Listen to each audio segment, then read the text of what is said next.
this is what a typical poster session looks like at a conference. Yeah.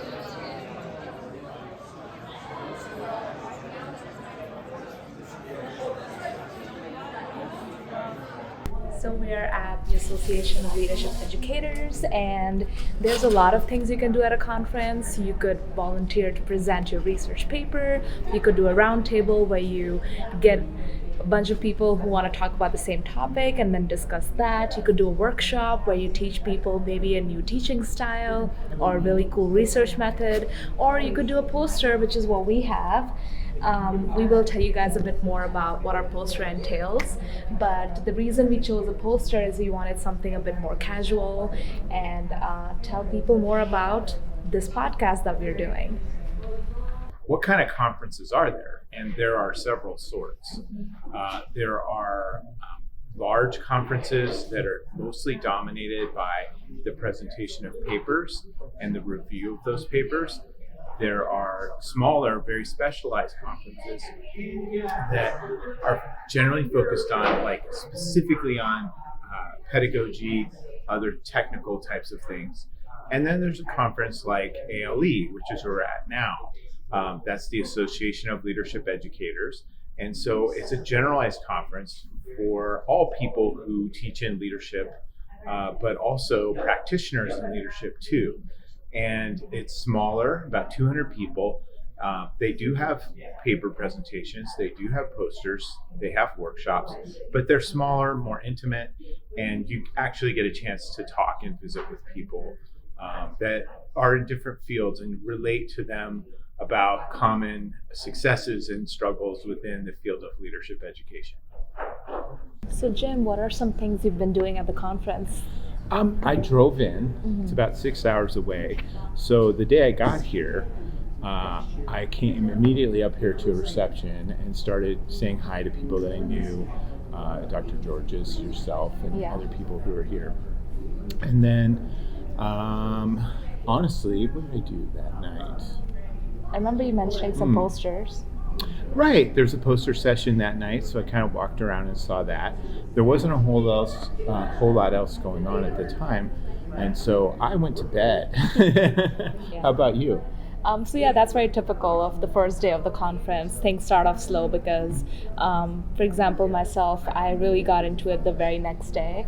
So the first thing I did was go to this conference paper session. So that was... Don't forget, we had breakfast too. That's true. We did get free breakfast, which was really free good. Food. That's a great thing about academic conferences, a lot of free food and snacks.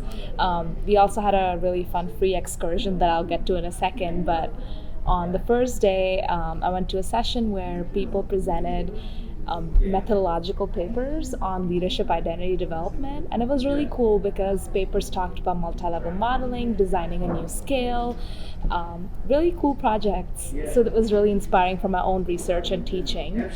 And then in the afternoon, there were a few more roundtables and workshops for all attendees, and then the most fun part of the conference, the excursion. Would you like to talk about that?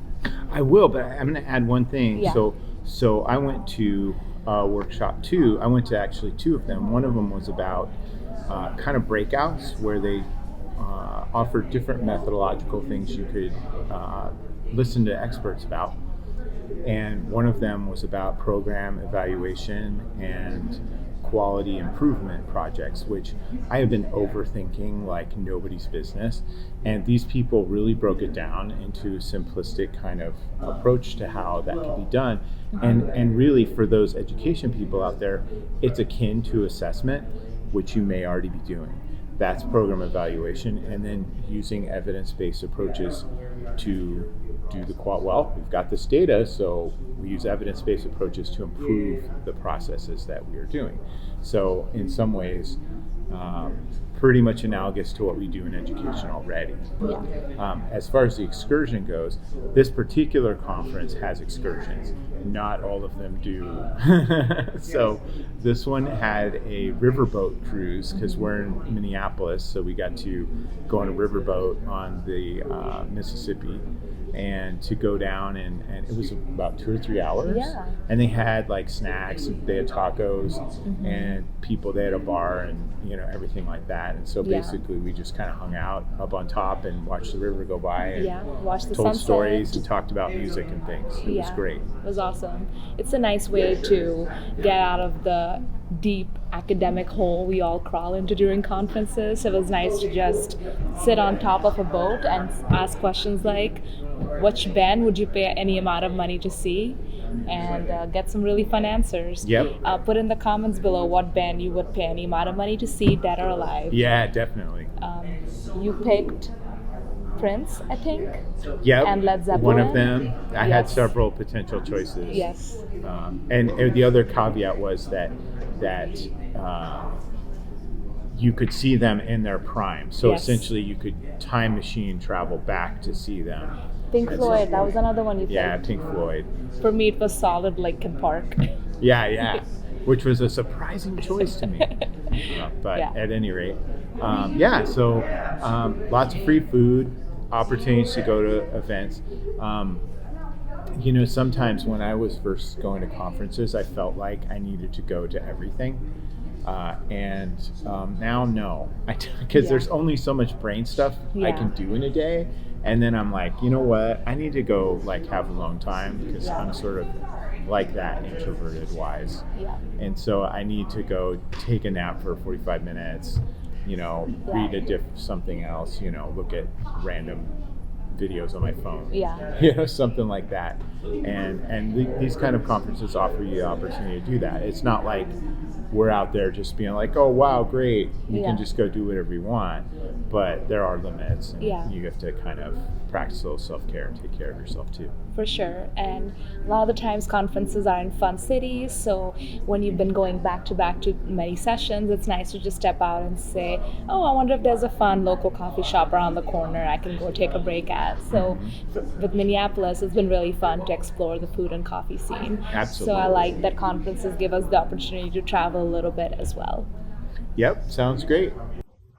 So something you might be wondering is, how do I know what to submit for a conference? And it's usually pretty flexible. So let's start with the graduate student perspective. So let's say you have a section of your dissertation that you're really excited about, would like some more feedback on. So you could create an abstract for that topic or paper or chapter or section of your dissertation. And you can either propose it as a paper panel, which if it's long enough, it would qualify for that. Or if it's something a bit more early on or something you need a lot of feedback on, a poster might be a good idea. Now, if you're an early career professional and you've been working on a topic for a few years and you feel like you could teach folks around you something about it, then a workshop submission might be a good idea. A roundtable submission would work if you have some colleagues who are in the same field and there's a topic that you all would like to talk about. So for example, let's say you and 3 other colleagues are working on leadership humility. So that could be something that you do as a roundtable where you present it as a panel to other people at the conference. So there are a lot of things you can submit depending on the type of project, the size of project, how far ahead it is, how much feedback you need. And usually all conferences will give a pretty detailed description of the different sessions offered, and you can read it and see what your project qualifies for. I'm really intrigued by your poster. Tell me about it. Okay, well, thanks for coming to the poster. This is something my colleague Jim and I are really proud of. So the theme for this year's conference was Bridge to the Future for Leadership Education. And this is something that we've been doing for a few months before we worked on the abstract for this conference. But we thought one of the things that are important for the future of education in general, and especially leadership education, is creating more accessible research, scholarly discussions, etc. And we felt we were doing something like this with our podcast, Leadership. For example, we talked about leadership lessons with veterans. We talked about leaders who work with universal basic income. We even picked a trending movie, which we have a screenshot for right here, and talked about how leadership was practiced in that video. And we thought for folks who are not in a graduate program or may never have taken a class in leadership, this could be a nice little intro to what leadership is, leadership theories, practice. So we thought for this year's conference theme, it could be really cool to talk about an accessible way to share and introduce the world to how leadership is so prevalent everywhere around us. So tell me about the leadership itself. So it's a YouTube podcast or podcast if you want to be technical, and the leadership is just a play on the words. And so far we have 5 episodes, and they are based on people we've met that we found did really interesting work, whether as scholars or practitioners. Some of it came from thinking about topics that were trending in the news. So for example, you must have seen a lot of discussion around universal basic income and guaranteed income, and we were able to interview a practitioner in the field. So we thought that could be cool for people to look more into. With the election year, there's a lot of discussion on capitalism and socialism, so we thought we could do a quick 101 video. That's one of our 5 that actually features just Jim and I as the scholars. I don't know why I quoted it, we are scholars. And so that's how that one came about. And as I mentioned before, as you've seen, Dune is really trending everywhere on social media.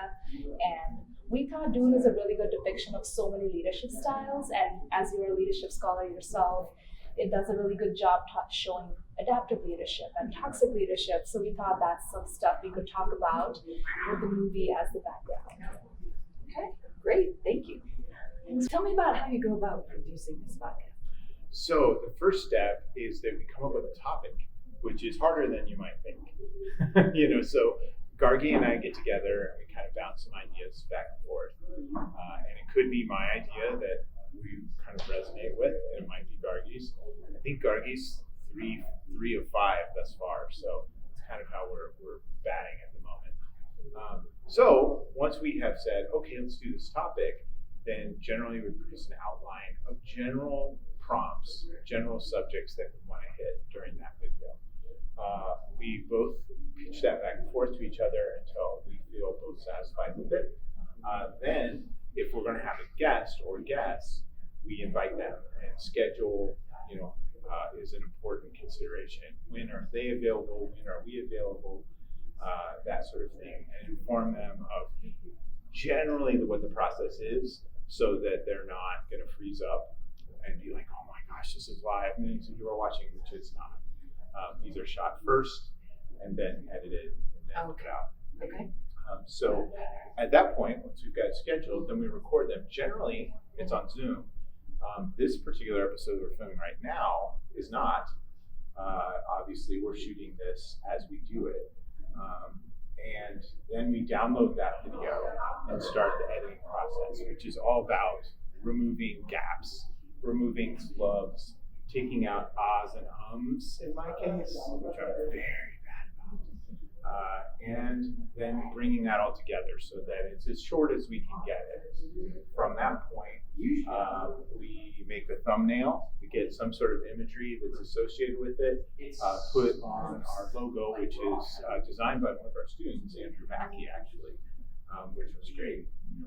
And then, bring the whole thing together. So we've got a coherent video production. From that point, it's about uploading it to YouTube and then publicizing the fact that it's out there, which we use our listservs at work to publicize that. We also use our own social media channels to publicize it, and that kind of thing. We do about 1 a month. We encourage you to subscribe. We've got a link down here via what do you call those things? QR codes, yes, and our link is here too. And you could also just search on YouTube for the leadership, and you'd probably be able to find this relatively easily. So that's kind of how that works. Okay, that sounds great.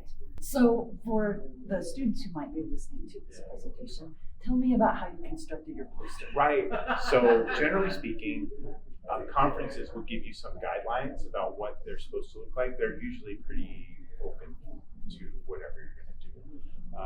You obviously have to pitch the idea to the conference. They approve it, and then you have to produce a poster. Well, So I believe, generally speaking, there are templates that are available through your university, and if it's you're going a Creighton student, then you've got templates that are available for posters.